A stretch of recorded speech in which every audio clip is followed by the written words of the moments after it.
Olá, tudo bem? Seja bem-vinda ao ESB Notícias. A Secretaria da Educação do Estado segue até o dia 14 de agosto com a testagem para o novo coronavírus dos estudantes das escolas estaduais em Jequié. A iniciativa, que começou na segunda-feira com professores e funcionários, faz parte do protocolo para a tomada de decisões relacionadas à retomada do ano letivo e já foi realizada também em Itajuípe, Piauí e Uruçuca. Em Jequié, no total, serão testadas 10.771 pessoas, sendo 9.964 estudantes, 560 professores e 247 funcionários em 13 escolas estaduais e 4 anexos do município. A ação também envolverá os municípios de Itabuna e Ilhéus a partir de hoje. E o atendimento será oferecido aos estudantes da zona rural e também da educação inclusiva. Empregada doméstica. Durante a pandemia, tem aumentado o número de trabalhadoras na informalidade, o que deixa uma parcela significativa da população que opta por essa condição de trabalho sem a rede de proteção social que os empregados formais têm. Confira a reportagem de Luiz Pedro Passos.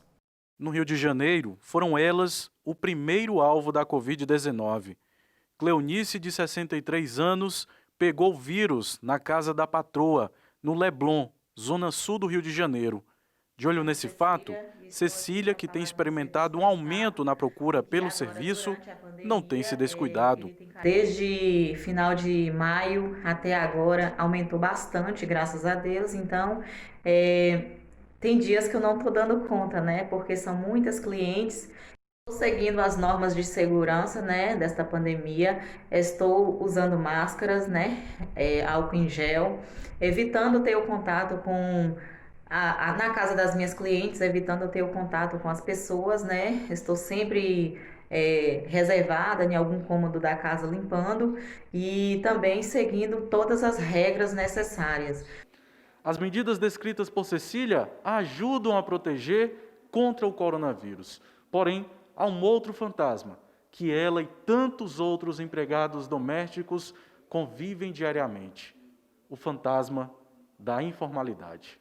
Durante essa pandemia, há uma tendência de crescimento da informalidade, o que deixa uma parcela significativa da população que opta por essa condição de trabalho sem a rede de proteção social que os empregadores formais têm. Sem um tipo de contrato formal, trabalhadores e empregadores podem sofrer prejuízos. Os empregados, eles não poderão gozar das garantias e dos direitos previstos nas leis e nas medidas instituídas pelo governo que estão em vigor nesse período de pandemia. Eles não terão como exigir do seu empregador, a não ser por uma ação trabalhista, para primeiro estabelecer a relação de trabalho e formalizar essa relação com o seu empregador, e somente depois ele poderá gozar dessas garantias e desses direitos estabelecidos nesse período da pandemia. Como forma de facilitar a vida de empregadores e trabalhadores domésticos, existe em Conquista o Disque Diarista. Com todas as colaboradoras que vêm, a gente abre um e-mail para elas, certo? A gente bate um contrato de terceirização, tudo correto com elas, e elas prestam um serviço mensal. Carga horária, do que elas fazem, elas são remuneradas através da carga horária.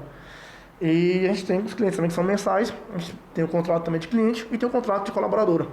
Todo vínculo que ela tem, se tiver, é com o escritório. A gente tem o contrato com elas e o contrato com o cliente que já elimina esse vínculo.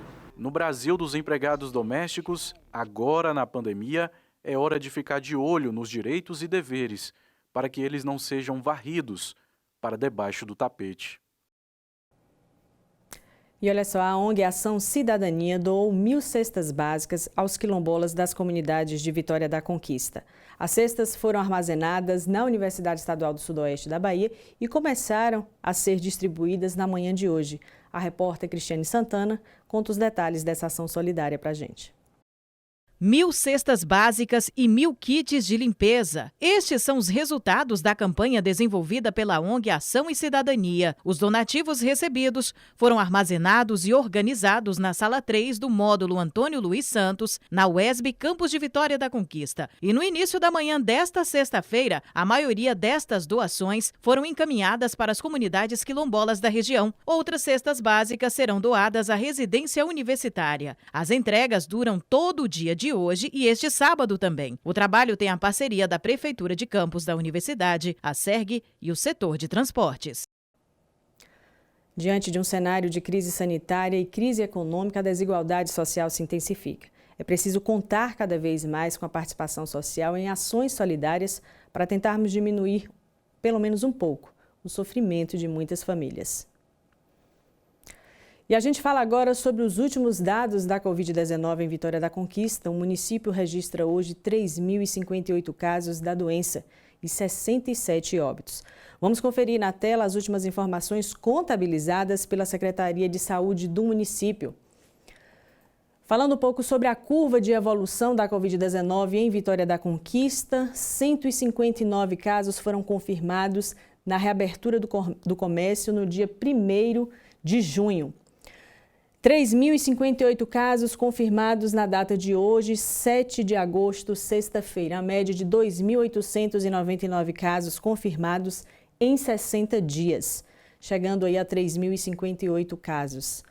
Sobre o boletim da Covid-19, segundo dados da Secretaria Municipal de Saúde, casos notificados, nós temos 19.602. Casos confirmados, 3.058 casos confirmados até esta sexta-feira, 7 de agosto. Casos descartados, 10.072 casos. Em investigação, 4.791. Em recuperação, 609 casos. Agora, sempre vale lembrar esse número, que é o número que a gente gosta sempre de falar em meio a tantas notícias ruins, mas esse é o número que a gente gosta de registrar, o número de pessoas recuperadas. 2.382 pessoas recuperadas da Covid-19 em Vitória da Conquista. Número de óbitos, 67. Falando sobre o número de leitos, dos 71 leitos disponíveis hoje em Vitória da Conquista, 71% já estão ocupados, leitos de UTI.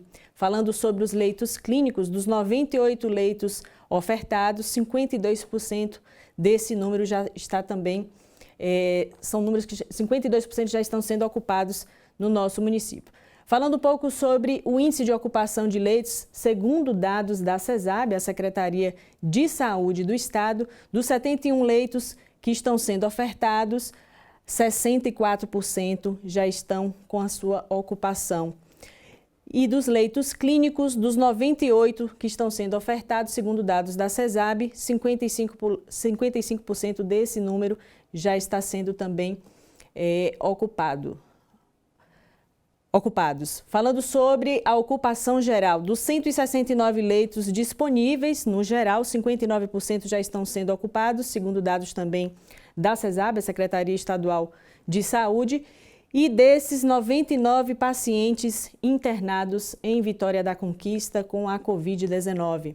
Sobre a ocupação dos leitos ainda por hospital, nós temos aqui do Hospital Geral, dos 38 leitos clínicos que estão sendo ofertados, 74% de ocupação e dos 40 leitos de UTI, 48% de ocupação. Essa é a realidade hoje do Hospital Geral de Vitória da Conquista. Falando sobre o Hospital São Vicente, dos 48 leitos clínicos que estão sendo ofertados, 45% já ocupados e dos 10 leitos de UTI, 90% já sendo também ocupados aqui no Hospital São Vicente. Sobre o Hospital de Clínicas de Vitória da Conquista, dos 20 leitos clínicos disponibilizados, 40% já estão sendo ocupados e dos 20 leitos de UTI, 85% já de ocupação. Então, esse é o cenário da ocupação do número de leitos nos hospitais de Vitória da Conquista em relação às pessoas internadas com a Covid-19. E 10 estados apresentaram desaceleração em média móvel de mortes. A notícia boa é que o estado da Bahia está entre eles.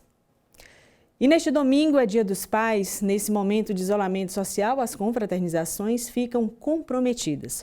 Nem todo mundo poderá dar aquele abraço afetuoso no seu papai. A nossa homenagem traz as experiências de 3 pais e os desafios durante a pandemia. A reportagem é de Joana Rocha. Brincadeira em aplicativo no celular, música, distração no parquinho ou mesmo um simples banho. Apesar do momento difícil de pandemia, os dias entre Juscelio e Gabriel têm sido bastante divertidos. Nesse momento em que estamos passando, essa pandemia está me permitindo aproveitar mais a companhia do meu filho, participando, acompanhando cada vez mais o seu crescimento.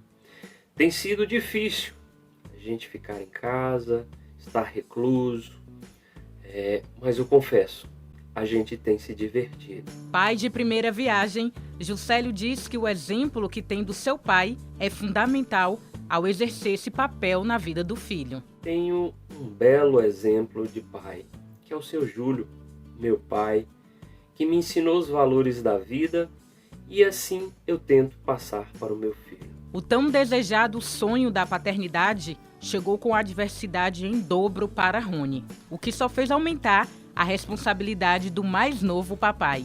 Ben nasceu durante a pandemia e prematuro. Agora, Rony só quer cuidar e aproveitar a chegada do filho. Ter neném hoje nos meus braços é fantástico. É um amor que você não tem como explicar, não tem como... É você amar uma pessoa que você nem conhece ainda, quando você já recebe o resultado. Vou ser pai. A frase que marca a chegada do primogênito transforma a vida do homem.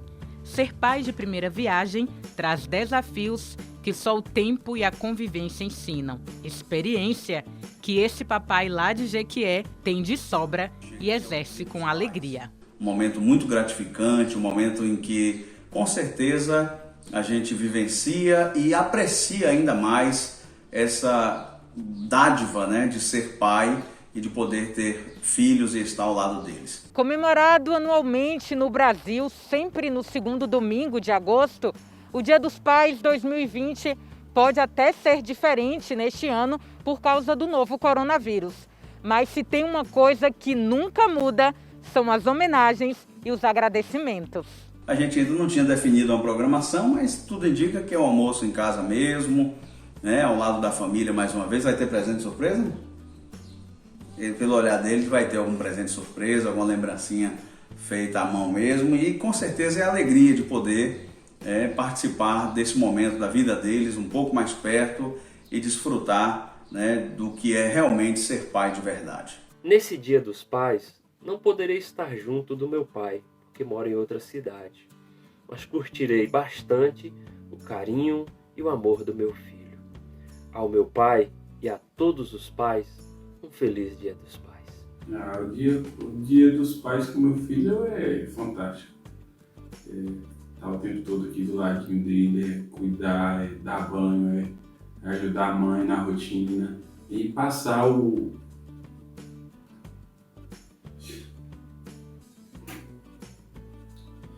Dia dos Pais com ele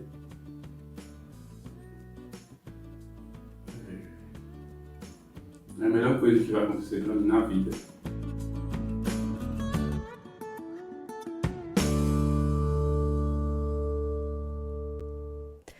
E tá aí então, um feliz Dia dos Pais para todos os papais conquistenses. Agora chegou a vez do Olhar em Crônica com Mário Ribeiro. Deve existir uma magia especial no ato de tornar-se pai. Não é algo sobre o qual possa falar com propriedade e talvez, mesmo para aqueles que já experimentaram essa sensação, seja difícil explicar. Mas certamente existe algo de especial. Tenho percebido isso nos amigos que começaram a espalhar pequenas cópias de si por aí. Falam com orgulho, riso fácil e brilho nos olhos. Também se queixam das responsabilidades, da mudança de rotina e das preocupações que chegaram junto com a paternidade. Mas também falam do amor experimentado em doses diárias e do prazer de presenciar as novas descobertas e conquistas dos seus filhos. Acredito que tudo isso só é possível porque são pais presentes. Esse misto de sensações e aprendizados só pode ser vivenciado por quem de fato veste a camisa da paternidade e do cuidado sem medidas. Quando se trata de laços familiares, ser presente nem sempre significa estar presente, porque é possível estar sem ser. Mas é indispensável ser, independente de quais sejam as circunstâncias. E na proximidade de mais um Dia dos Pais, no momento em que fomos obrigados a nos isolar por amor, tudo isso passa a ter um sentido ainda maior. Temos aprendido dia após dia sobre a importância do afeto e sabemos que o amor é sempre o melhor caminho. E esse recado é para você que é pai, de primeira viagem ou não. Vista a camisa, seja presente. Que o próximo domingo seja um momento de partilha, mesmo que na distância. A todos, um feliz Dia dos Pais. E no próximo bloco, uma reportagem especial sobre o novo olhar para as artes durante o isolamento social. E ainda uma reportagem especial também sobre as múltiplas linguagens da Feira Literária de Mucugê, realizada há exatamente um ano. A gente volta já com mais informação e conteúdo para você aqui pelo ESB Notícias.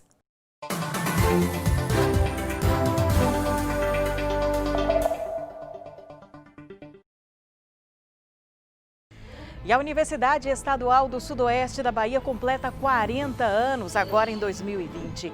E no próximo sábado, a partir das 18 horas, no nosso primeiro programa Universiência, você vai conhecer um pouco mais a respeito da história da instituição que influencia de forma positiva a região dos 3 campi onde atua. Não perca, neste sábado, a partir das 18 horas, TV UESB, canal 4.1. Estou esperando você.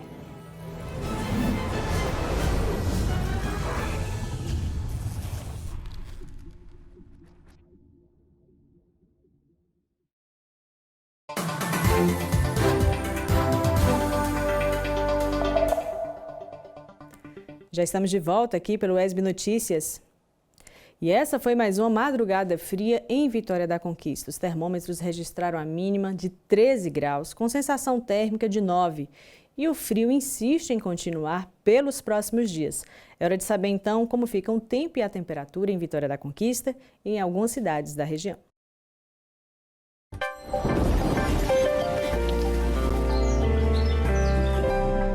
Variação de nebulosidade e chuva leve em Vitória da Conquista. A mínima é de 13 graus e a máxima de 21. O final de semana também terá temperaturas baixas na cidade. No sábado, chove leve e a temperatura varia entre 14 e 21 graus. E para o domingo, também tem previsão de chuva fina e isolada. A mínima será de 13 e a máxima de 23 graus. Vamos conferir agora como ficam o tempo e a temperatura para outras cidades da região. Chuva leve em alguns pontos da cidade de Itapetinga. Por lá, a temperatura mínima é de 16 e a máxima de 26 graus. Em Jequié, céu nublado na maior parte do tempo. Previsão de chuva leve e isolada. A menor temperatura é de 16 graus e a máxima de 23 graus. Também chove leve em Poções. As temperaturas estão baixas no município. A mínima é de 14 graus e a máxima de 23. Um novo olhar para as artes. Como os artistas da nossa região estão se reinventando durante o isolamento social. A partir desta sexta-feira, você irá acompanhar aqui no ESB Notícias um pouco dessas histórias. E quem conta a primeira para a gente é o repórter Luiz Pedro Passos. São 24 anos de atividade, produzindo arte contemporânea que dialoga com a fé, elementos da natureza e com a cultura dos povos tradicionais. Nesse meio tempo, Date Sena acumulou vários prêmios, dentre eles o primeiro prêmio do Salão Regional de Artes Plásticas da Bahia em 1999. Com a mente fervilhante, no contexto atual, a pandemia levou Date a se reinventar sem perder a essência do seu trabalho. É uma matéria-prima, né? A pandemia é uma matéria-prima. A gente que fica muito tempo preso dentro de casa e tem um ateliê dentro de casa, a criatividade sempre está, para quem não para, né? A criatividade sempre está na ponta. A gente busca, assim, um foco diferente por estar preso dentro de casa, passar essa quarentena preso, a gente tenta buscar um foco diferente do que você faz. E isso tem interferido no meu trabalho pela questão da concentração, né? A gente fica mais tempo dentro de casa, a gente concentra mais no que quer fazer, tem mais tempo para fazer. Com o privilégio de trabalhar em casa e com a sensibilidade provocadora de um artista contemporâneo, Date está produzindo 2 trabalhos. Um deles, uma instalação que pretende envolver a performance cênica. Eu fui convidado para um grupo de teatro aqui de Conquista para fazer uma oficina de fotografia com a Érica Daniela.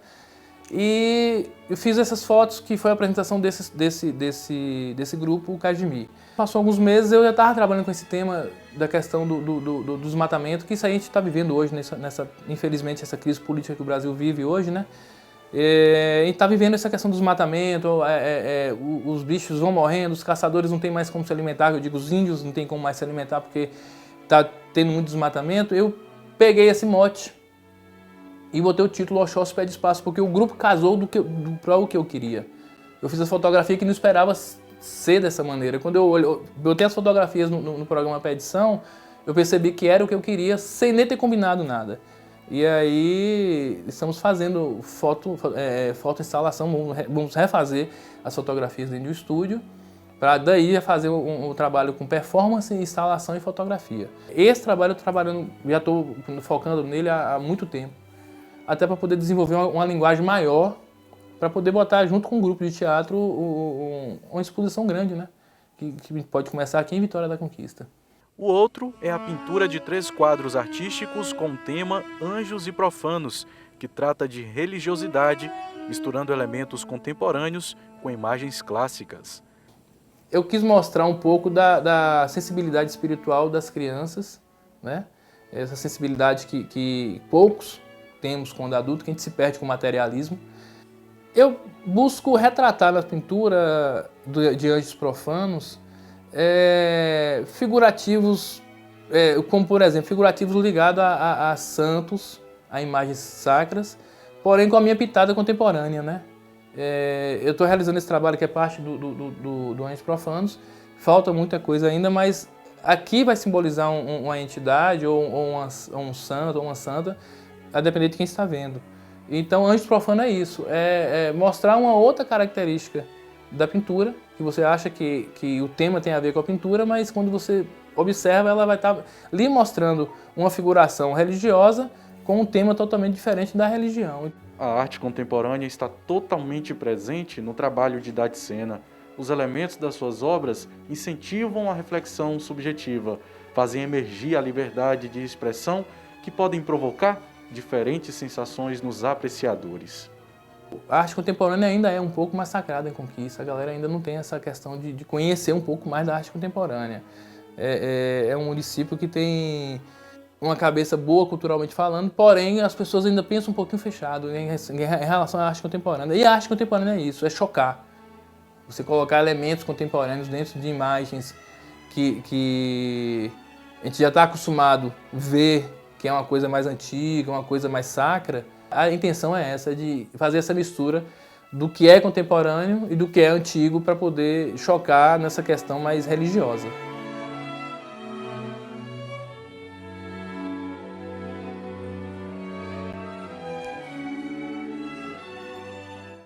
Tá, então, muita criatividade nesse momento de isolamento social.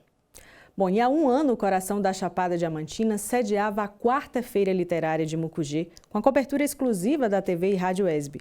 A gente exibe a partir de hoje, toda sexta-feira, uma reportagem especial daquele evento com suas múltiplas linguagens. Confira. Rodeada pelas montanhas da Serra do Sincorá está Mucugê, na Chapada Diamantina. A cidade que reserva e preserva grandes belezas naturais do Brasil.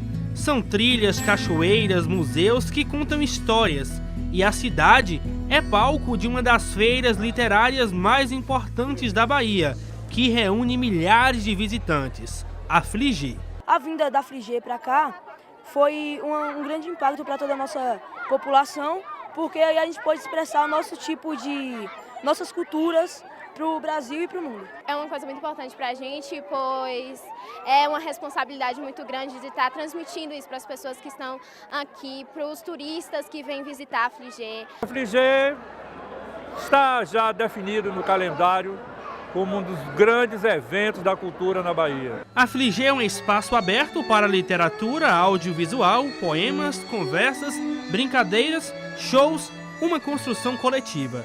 E a UESB é uma das apoiadoras do evento. O diferencial da Fligê é a educação literária, é a gente consociar a arte e a literatura com enfoque educativo, com todos os programas que são realizados no município, com a participação efetiva de estudantes e professores. De uma celebração da cultura, não simplesmente da cultura, da grande cultura, mas da produção cultural, né?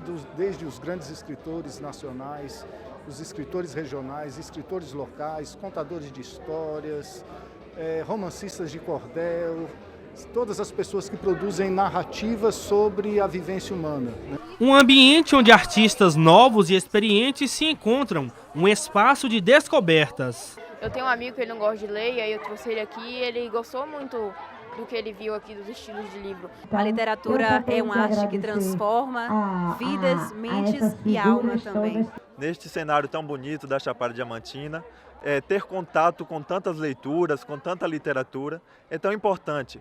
Ver nossos leitores, divulgar a nossa literatura, a nossa poesia. Mas a preparação para a Fligê começa bem antes do evento. Todo um trabalho é feito entre alunos e professores para levarem ao público histórias de um autor.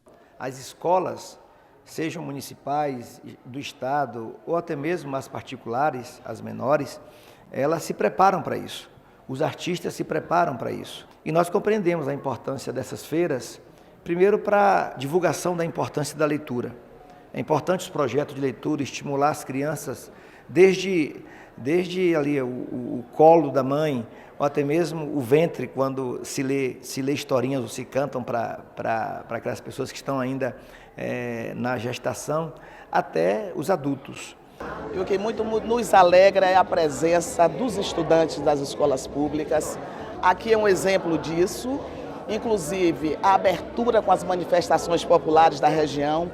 É uma feira atípica, é uma feira que faz muito sucesso, principalmente por conta da sua curadoria, que tem trazido autores importantes, que tem a participação efetiva dos estudantes, trazendo também as suas linguagens. Senhor Deus dos desgraçados, dizei-me vós, Senhor Deus, se é loucura, se é o delírio ou se é verdade tanto horror perante os céus.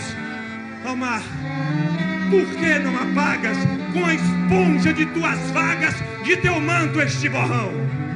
Astros, noites, tempestades, alai das imensidades, varrei os mares do fogo. Esses são versos de Castro Alves, o poeta que versou sobre as minorias. O poeta baiano foi o grande homenageado da Fligê 2019. Castro Alves ele não se preocupava só com ele, mas ele se preocupava com a classe, as minorias, a questão de se importar com o sofrimento do outro. Então, os poemas de Castro Alves muitas vezes foram voltados para essa classe, em especial para os negros. Castro Alves sempre vai estar vivo. A semente que ele lançou, o olhar que ele lançou à humanidade, que ele resgatou com 17 anos, fazer um monumento como Navio Negreiros, digamos assim, é uma juventude dele, mais que consciente. Enquanto tiver injustiça, Castro Alves vive, que é o poeta da liberdade, né? Poeta que mostra para nós que nós não estamos sendo tão humanos quanto deveremos ser. Então, enquanto houver a possibilidade de um canto artístico, poético, com música, né, com orquestra e com a palavra de luz, né? Que esse é o Castro Alves.